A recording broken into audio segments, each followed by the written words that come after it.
नमस्ते, मैं नियति कुमारी आज संपूर्ण क्रांति शीर्षक कविता जो जयप्रकाश नारायण द्वारा रचित है इसके विषय में बताऊंगी, जो उपशास्त्री प्रथम वर्ष के सिलेबस में संकलित है। संपूर्ण क्रांति शीर्षक 5 जून 1974 में पटना के गांधी मैदान में किए गए जयप्रकाश नारायण के एक भाषण का एक अंश है। संपूर्ण भाषण स्वतंत्र पुस्तिका के रूप में जनशक्ति पटना से प्रकाशित हुआ। इनका भाषण संपूर्ण जनता मंत्रमुग्ध होकर सुनती रही।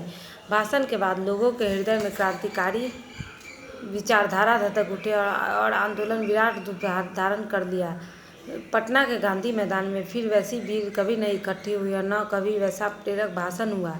अपने भाषण के प्रारंभ में जयप्रकाश नारायण ने युवाओं को संकेत देते हुए कहा कि हमें स्वराज अर्थात देश तो मिल गया, लेकिन सुशासन के लिए हमें अभी काफ़ी संघर्ष करने होंगे।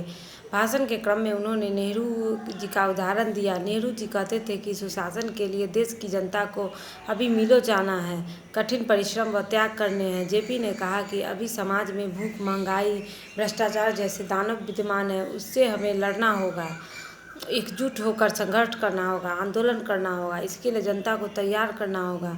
आंदोलन को सफल बनाने हेतु उन्होंने युवाओं को आगे आकर आवाज़ उठाने को उन्होंने यूथ फॉर डेमोक्रेसी कहकर पुकारा। लोगों के आग्रह पर उन्होंने आंदोलन के नेतृत्व का दायित्व अपने कंधे पर ले लिया। उन्होंने जन संघर्ष समितियों का गठन किया।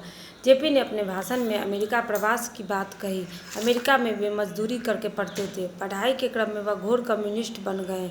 उस समय जमाना लेनिन का था। वे लेनिन के विचारों से प्रभावित थे, लेकिन लेनिन की मृत्यु के बाद वे घोर मार्क्सवादी बन गए। अमेरिका से लौटकर वे कांग्रेस में दाखिल हो गए। वे कम्युनिस्ट पार्टी में क्यों नहीं गए, इसका कारण उन्होंने देश की गुलामी माना।